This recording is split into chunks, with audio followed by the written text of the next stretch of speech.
अहिलेको स्थितिको बारेमा, वाइसेल नेपालको गौरवपूर्ण इतिहासको बारेमा, नेकपा माओवादी केन्द्रले निर्वाह गरेका इतिहासका भूमिकाहरूको बारेमा र वर्तमानमा नेकपा माओवादी केन्द्रले खेलिरहेको भूमिकाको बारेमा यहाँ साथीहरूले मुक्तक मार्फत, गीत मार्फत आफ्नो मन्तव्यहरूको क्रममा, सम्बोधनको क्रममा यहाँ धेरै कुराहरू राखिसक्नु भएको छ। तपाईहरुलाई अब घरतिर जाने समय पनि भइसकेको छ। यो सबै दृष्टिको कुरालाई ख्याल गरेर मैले संक्षेपमा मात्र केही कुरा तपाईहरुसँग राख्ने अनुमति चाहन्छु। कमरेडहरू, वाइसेल नेपालको निकै गौरवपूर्ण इतिहास छ। जनयुद्धको तयारीको क्रममा, जनयुद्धको तयारीकर्ताको रूपमा, एक इनिसिएटरको रूपमा वाइसेलले तयारीको भूमिका निर्वाह गर्यो।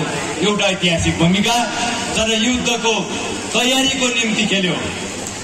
संगठनलाई मिलिटेन्ट बनाउने त्यो वाइसेलले निर्वाह गरेको भूमिका, वाइसेलले संगठित गरेका टिमहरू नै साँचो अर्थमा जनमुक्ति सेनाको प्रारम्भिक रूपहरू थिए। ती प्रारूपहरू थिए।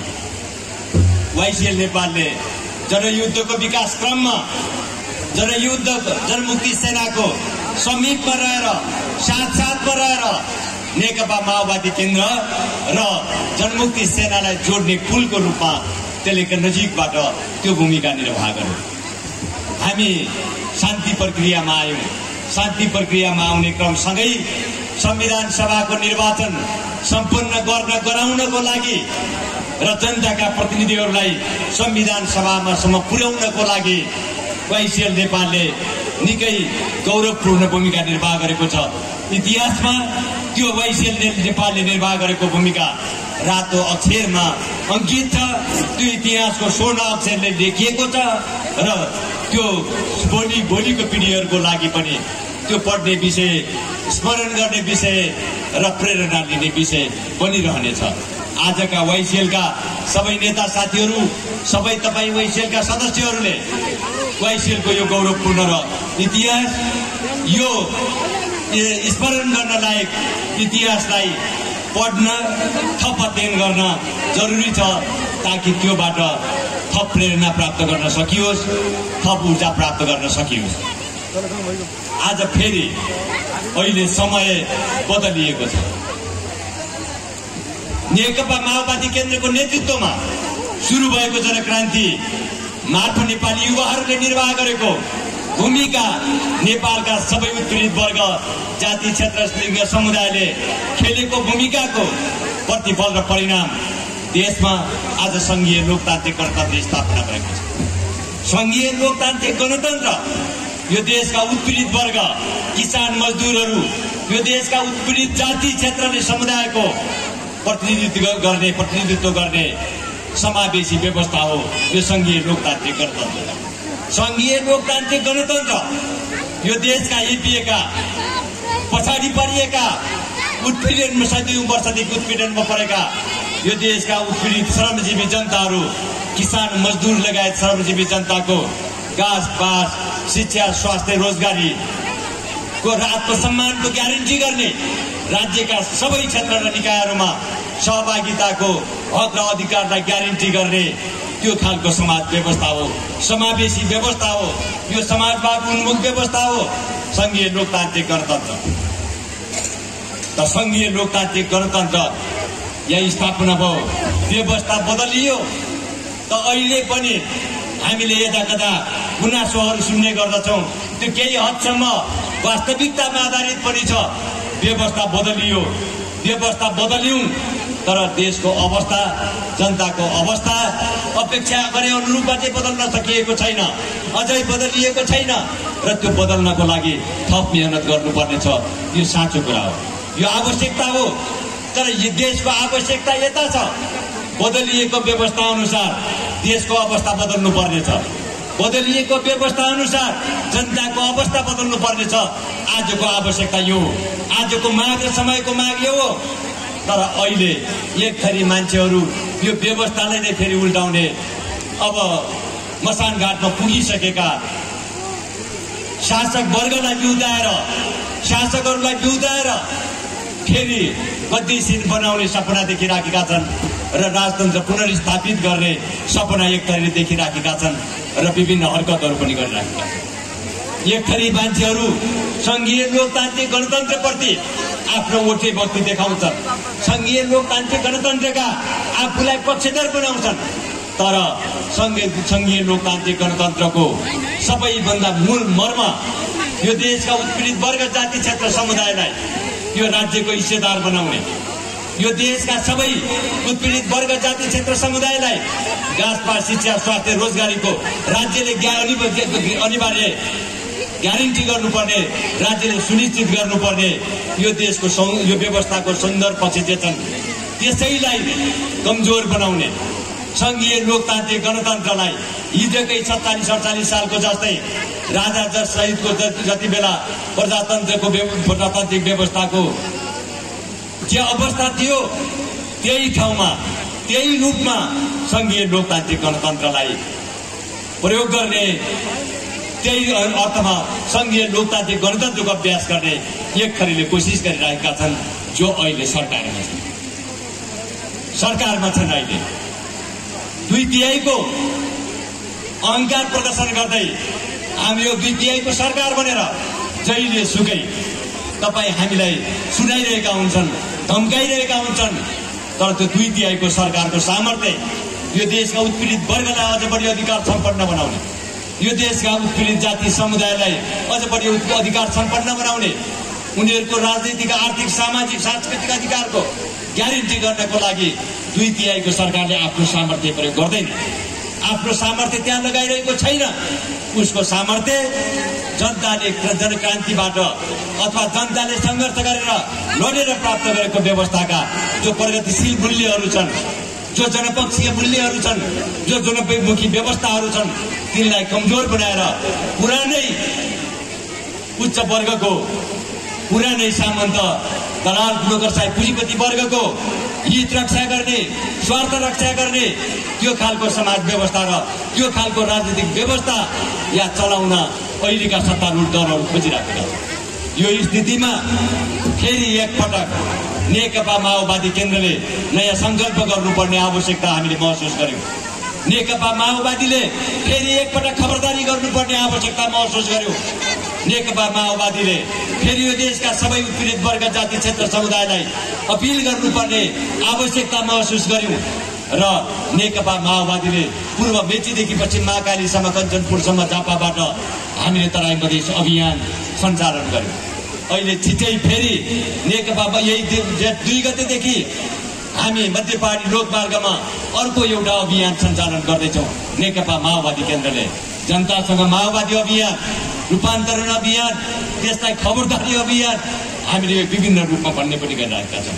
त्यो अभियानको क्रममा माओवादी केन्द्रले यो बीचमा हामीले गठबन्धनहरू गर्दै आउँदा कहाँ हाम्रा कमीहरू रहे अथवा यो व्यवस्था परिवर्तन भइसकेपछि यो अवस्था परिवर्तन गर्नको लागि नेकपा माओवादीले खेल्नुपर्ने भूमिकामा कहाँ कमी रहे हामीले हाम्रो समीक्षा सहित कमी रहेका ठाउँमा हामी आत्मालोचना पनि गरिरहेका छौँ र आत्मालोचित भएर जनताको बीचमा हामी प्रस्तुत भइराखेका छौँ। हामीले एउटा नयाँ संकल्प र हामीले एउटा प्रतिबद्धता पनि जाहेर गर्दै आइराखेका छौँ। हिजो नेकपा माओवादीले यो व्यवस्था बदल्ने कुराको अगुवाई गर्यो। आज फेरि एकपटक देशको अवस्था बदल्ने, समाजको अवस्था बदल्ने र जनताको अवस्था बदल्ने अभियानको अगुवाई नेकपा माओवादीले गर्नुपर्नेछ। किनभने आज देशले बेहोरिराखेको अप्ठ्यारो बनेको यो व्यवस्था माओवादीको नीति अनुसार चलिराखेको छ। तर देशको नेतृत्व गएर माओवादीहरूले गरिराखेका छन्, अरू राजनीतिक दलहरूले गरिराखेका छन्। नीति एउटा पार्टीको, यो देशमा नीति एउटा पार्टीको बनेको छ। यो संघीय लोकतान्त्रिक संघीयता माओवादीको नीति, गणतन्त्र माओवादीको एजेन्डा, संघीयता माओवादीको एजेन्डा, घाँसपात शिक्षा स्वास्थ्य रोजगारीको ग्यारेन्टी राज्यले गर्नुपर्दछ भन्ने माओवादीको एजेन्डा। तर यी एजेन्डा कार्यान्वयन गर्ने आज जिम्मेवारी अरू कसैले प्राप्त गरिराखेको छ। नीति एउटाको छ, नेतृत्व अरू कसैको छ। यही अन्तर्विरोध देशले बेहोरिराखेको छ। व्यवस्था र अवस्था बीचको अन्तर्विरोधको प्रमुख कारण पनि यही हो। त्यसकारण फेरि एकपटक नेकपा माओवादीले देशको नेतृत्व सम्हाल्ने एउटा ठोट र सङ्कल्प गर्नुपर्ने आएको छ। हिजो व्यवस्था परिवर्तनको सङ्कल्प माओवादीले गर्यो, हिजो व्यवस्था परिवर्तनको अठोट र प्रतिबद्धता माओवादीले गर्यो। फेरि एकपटक बदलिएको व्यवस्था अनुसार समाजको अवस्था बदल्ने, देशको अवस्था बदल्ने, जनताको अवस्था बदल्ने परिस्थितिको अगुवाई गर्नुपर्ने र त्यो परिस्थिति निर्माण गर्नुपर्ने जिम्मेवारी माओवादीको काँधमा छ र यो जिम्मेवारीप्रति माओवादी इमान्दार भएर लाग्नु पर्दछ। यो महसुस सहित नेकपा माओवादी यो अभियानमा अहिले हुलाकी अभियान, पूर्व पश्चिम अभियान, मध्य पहाडी लोकमार्गको अभियान, यी अभियानहरूमा सहभागी भइराख्छौँ। हामीलाई यसो भन्दा अप्ठ्यारो छैन। हामीले कुनै बेला नेपाली कांग्रेसका साथीहरूसँग गठबन्धन गर्यौं, चुनावमा हामीले कुनै बेला नेकपा एमालेका साथीहरूसँग गठबन्धन गर्यौं। गठबन्धनहरू गर्दै जाँदा हो त्यो त्यति बेलाको समयको आवश्यकता थियो। हामीले नेकपा एमालेसँग गठबन्धन यो देशको संविधान निर्माण गर्ने उद्देश्यको लागि गर्यौं। हामीले यो देशमा नेपाली कांग्रेससँग गठबन्धन संविधानको कार्यान्वयन गर्ने र चुनावको सुनिश्चितता गर्ने कुराको लागि गर्यौं। फेरि हामीले नेपाली कांग्रेससँग कुनै बेला गठबन्धन गर्यौं, प्रतिगमनमा जानबाट देशलाई रोक्नको लागि हामीले कांग्रेससँग गठबन्धन फेरि गर्यौं। हामीले नेकपा एमालेसँग त पार्टी एकता नै गर्यौं। त्यो पार्टी एकताको उद्देश्य थियो हामीले अब यो मुलुकमा व्यवस्था बदलिएको छ, यो मुलुकमा अवस्था बदल्नु छ, समाजवादको आधार निर्माण गर्नु छ, समाजवादको बाटोमा मुलुकलाई अगाडि बढाउनु छ। यही सोचका साथ, यही उद्देश्यका साथ हामीले पार्टी एकता पनि गर्यौं। कहाँ समाजवादको बाटोमा अगाडि बढ्ने कुरा, जनताले लडेर ल्याएको संघीय लोकतान्त्रिक गणतन्त्रलाई नै समाप्त गर्ने बाटोमा अब त्यता चालिने नेकपाको नेतृत्व अथवा ओलीजीले, केपी ओलीजीले, नेकपा एमालेका मित्रहरूले, केही नेतागणहरूले, नेतृत्व टिमले अब संघीय लोकतान्त्रिक गणतन्त्रको कार्यान्वयन गर्दै यो देशमा समाजवादको आधार गर्ने कुरा छोडिदिनुहोस्, संघीय लोकतान्त्रिक गणतन्त्रलाई नै समाप्त गर्ने र मुलुकलाई प्रतिगमनको बाटोमा धकेल्ने जुन चेष्टा गरे त्यसको प्रतिवाद गर्यौं हामीले र त्यस मुलुकलाई प्रतिगमनबाट जान रोक्नको लागि हामीले फेरि अर्को गठबन्धन गर्नुपर्ने परिस्थिति निर्माण भयो। हो हाम्रा यी गठबन्धनहरूले मुलुकलाई दुर्घटनाबाट बचायो। यसप्रति हामी पश्चाताप गर्दैनौं, यसप्रति हामी कम्तीमा पश्चाताप गर्दैनौं। संविधान यो देशमा बन्यो, संविधान सभाको निर्वाचन भयो, संविधान सभाबाट संविधान बन्यो, संविधान कार्यान्वयन भयो, प्रतिगमनबाट प्रतिगमनतिर मुलुकलाई लैजाने प्रयासहरूलाई असफल बनाउने काम भयो। त्यसकारण ती गठबन्धनहरूप्रति हामीलाई त्यति धेरै पश्चाताप छैन। तर हामीले एउटा समीक्षा गरेका छौं, यी गठबन्धनहरूबाट कांग्रेस र एमालेका साथीहरूले प्रशस्त लाभ लिनुभयो। माओवादीसँग कांग्रेसले गठबन्धन गर्यो, यो देशमा पहिलो पार्टी नेपाली कांग्रेस बन्यो। नेकपा एमालेले माओवादीसँग गठबन्धन गर्यो, नेकपा एमाले पहिलो पार्टी बन्यो र ती गठबन्धनबाट माओवादीलाई लाभ होइन नोक्सान नै भयो। हामीले यो कुरा महसुस गरेका छौं। पार्टीको हिसाबले भन्नुहुन्छ भने माओवादीले नोक्सानी भयो, तर मुलुकमा संविधान निर्माण गर्ने, संविधान कार्यान्वयन गर्ने र प्रतिगमनबाट बचाउने उद्देश्यको लागि मुलुकले जे लाभ प्राप्त गर्यो त्यो पार्टीले लाई पुगेको क्षति, पार्टीले बेहोरेको नोक्सानीप्रति पनि हामीले त्यति धेरै पश्चाताप गरेका छैनौं। तर शिक्षा हामीले अवश्य लिएका छौं। त्यो गठबन्धनबाट हामीले शिक्षा लियौं। पार्टीको रूपमा भन्नुहुन्छ भने हामीलाई किन कहाँ नोक्सानी भयो?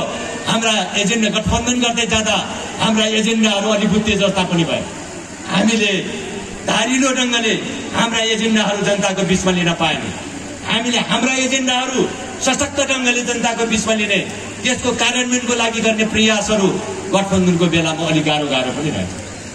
यी सबै कुराले गर्दा हामीलाई गठबन्धनको टेकोसो जरुरी छैन। भोलि राजनीतिक व्यवस्थामा नै अर्कै कुनै दुर्घटनाको स्थिति आएछ, त्यो अर्कै कुरा हो।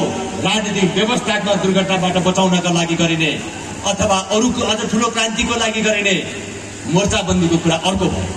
तर चुनावमा हामीले यस प्रकृतिका गठबन्धनहरू नेकपा माओवादीलाई आवश्यक छैन भन्ने हामी निष्कर्षमा पुगेका छौं र त्यो अभ्यास हामीले सुरु पनि गर्यौं। हामीले उपनिर्वाचनमा नेकपा माओवादी गठबन्धन नगरेर चुनावमा सहभागी भयो। कतिपयलाई लागेको थियो माओवादीले अहिले गठबन्धन गरेको छैन, पत्ता साफ हुन्छ।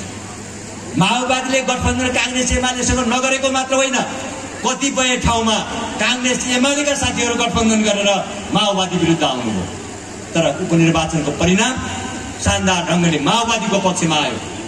त्यो सिट संख्याको हिसाबले होस्, मत संख्याको हिसाबले होस्, उपनिर्वाचनमा माओवादीले आफ्नो प्रस्तुति शानदार ढङ्गले गर्यो। यसले के स्पष्ट गर्दछ त भने अब गठबन्धनहरूले देशलाई फाइदा बेफाइदा आफ्नो ठाउँमा छ भयो, तर पार्टीको रूपमा गठबन्धनले अरू पार्टीलाई फाइदा भएको थियो, माओवादी पार्टीलाई नोक्सानी नै गरेको थियो।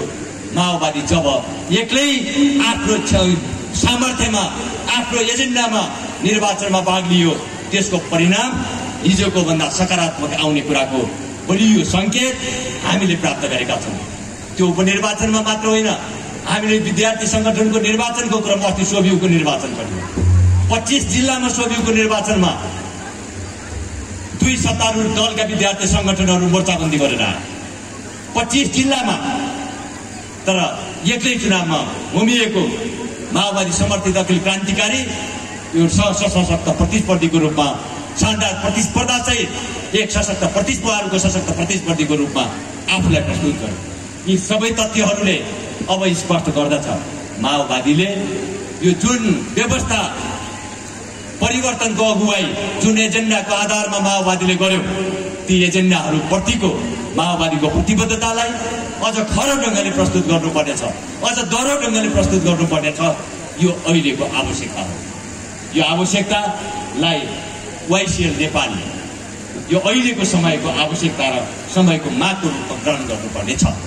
हिजो माओवादीले जनयुद्धको नेतृत्व गर्यो, जनयुद्धका एजेन्डाहरू लागू गराउनको लागि वाइसिएलले अग्रमोर्चामा रहेर भूमिका निर्वाह गर्यो।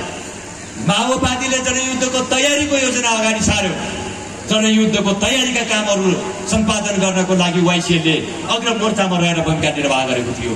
आज नेकपा माओवादीले अब यो व्यवस्था समाजको अवस्था बदल्ने, यो संघीय लोकतान्त्रिक गणतन्त्रको व्यवहारिक कार्यान्वयन गर्ने र यो संघीय लोकतान्त्रिक गणतन्त्रको व्यवहारिक कार्यान्वयन भन्नुहोस्, जनताको यो अवस्था बदल्ने अभियान, जो समाजवादको आधार निर्माण गर्ने अभियान हुनेछ, त्यो समाजवादको आधार निर्माण गर्ने अभियानको अग्रमोर्चामा अब आज वाइसिएल नेपाल फेरि सक्रिय बन्नुपर्ने आवश्यकता भएको छ।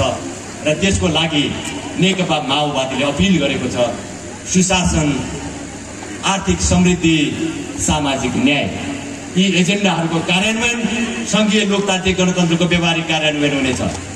यी एजेन्डाहरूको कार्यान्वयन समाजवादको आधार निर्माण गर्ने कुराको लागि हुनेछ। र आज सुशासन, सामाजिक न्याय र आर्थिक समृद्धिको एजेन्डामा कार्यान्वयनको लागि अग्रमोर्चामा वाइसिएल नेपाल उभिनुपर्ने आजको आवश्यकता छ। आजको समयको माग यो हो। आजको परिस्थितिले वाइसिएलसँग गरेको अपेक्षा पनि यो। अघि साथीले यहाँ उभिने, जनतालाई सूचित गर्ने, जनतालाई साथमा लिएर सुशासनको पक्षमा एउटा नयाँ अभियान सुरु गर्नु आज वाइसिएलको एउटा महत्त्वपूर्ण कार्यभार बन्न गएको छ। त्यसै गरी उत्पीडित वर्ग, जाति, क्षेत्र, लिङ्ग समुदायका पक्षमा, समुदायको अधिकारको पक्षमा दृढतापूर्वक उभ्याउने, सबै उत्पीडित वर्ग, श्रमजीवी वर्ग, सबै श्रमजीवी जाति, क्षेत्र, वर्ग, समुदाय, सबै लिङ्ग समुदायको हक अधिकारको पक्षमा, हक अधिकारको एडभोकेसी गर्ने, वकालत गर्ने, हक अधिकारको दिलाउनको निम्ति अथवा यो मुलुकले प्राप्त गर्ने सबै उपलब्धि र प्रतिफलहरूको हिस्सेदार यो देशका सबै उत्पीडित वर्ग, जाति, क्षेत्र, समुदायलाई बनाउने कुरा नै सामाजिक न्यायको मूल मर्म हो। र त्यो सामाजिक न्यायको एजेन्डालाई कार्यान्वयन गराउनको लागि वाइसिएल लागि पर्नु वाइसिएल नेपालको अर्को महत्त्वपूर्ण कार्यभार। त्यसै गरी हिजो यो व्यवस्था बदल्नको लागि, पुरानो व्यवस्थाको ध्वंस, नयाँ व्यवस्था निर्माण गर्नको लागि वाइसिएल आन्दोलनको मोर्चामा उभियो। आज आर्थिक समृद्धिको एजेन्डामा, उत्पादन र निर्माणको एजेन्डामा अब वाइसिएलको लागि यो वाइसिएलको कार्यदिशा बन्नुपर्ने, वाइसिएलको महत्त्वपूर्ण एउटा कार्यभार बन्नुपर्ने स्थिति भएको छ। त्यसकारण आज उत्पादन आन्दोलनको आर्थिक उत्पादनको, आर्थिक समृद्धिको यो अभियानको अग्रमोर्चामा वाइसिएल सक्रिय हुनुपर्ने, वाइसिएल सक्रिय बन्नुपर्ने आवश्यकता छ र आज समयले यो मागिरहेको छ वाइसिएलको अर्को कार्यभार यो भन्ने उत्पादन अभियानको अग्रमोर्चामा उभिनु, अग्रमोर्चामा उभिएर जिम्मेवारी निर्वाह गर्नु, सुशासन र सामाजिक न्यायको एजेन्डाहरूलाई कार्यान्वयन गर्न गराउनको लागि अग्रमोर्चामा खडाउनु आज वाइसिएलको आवश्यकता हो। अब वाइसिएल अहिले राष्ट्रिय सम्मेलनको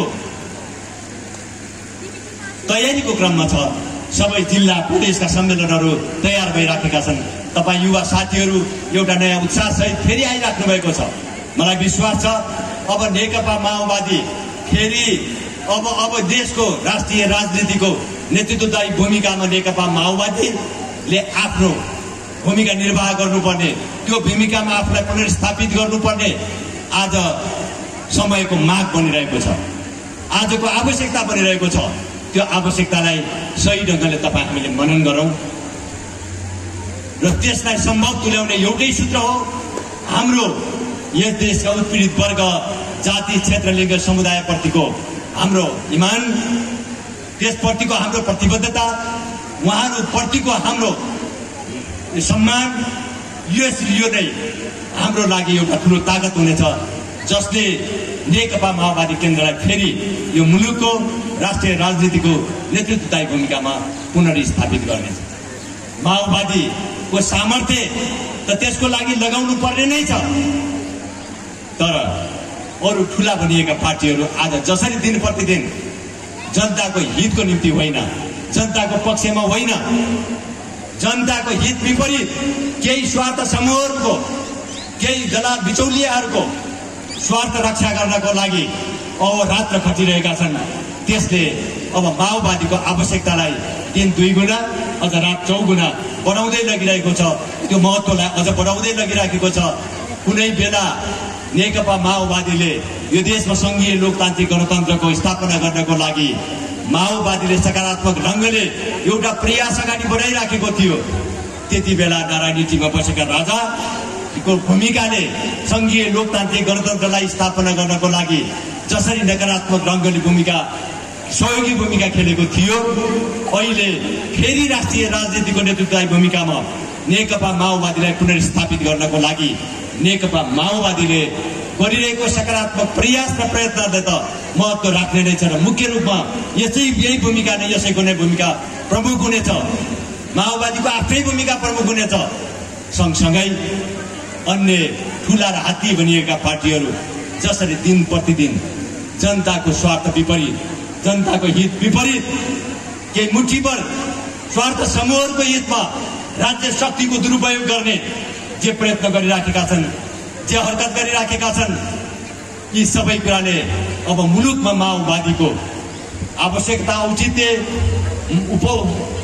महत्त्व अब निर्विवाद र निर्विकल्प बन्दै गइराखेको छ। कतिपयला अलिअलि यो पनि भ्रम थियो काङ्ग्रेस एमाले नभए अरू कोही नयाँ आउँछन् कि, यो पनि भ्रम थियो कतिपय मान्छेलाई। अब ती भ्रमहरू पनि साफ हुँदै गइरहेका छन् र एउटा कुरा स्पष्ट हुँदै गएको छ, सबैको मनमा अब बलियोसँग यो कुरा गर्दै गइराखेको छ कि हिजो व्यवस्थाको नेतृत्व माओवादीले गर्यो, बदल्ने कुराको नेतृत्व माओवादीले गर्यो। अब देशको अवस्था बदल्ने नेतृत्व माओवादीलाई प्रदान गर्नुपर्दछ। आज देशले यो महसुस गर्दैछ। पूर्व झापा, पश्चिम कञ्चनपुर, हिमालदेखि तराईसम्म यो सबै भूगोल, सबै क्षेत्र, सबै समुदायमा आज यो महसुस गर्दै गइरहेको छ।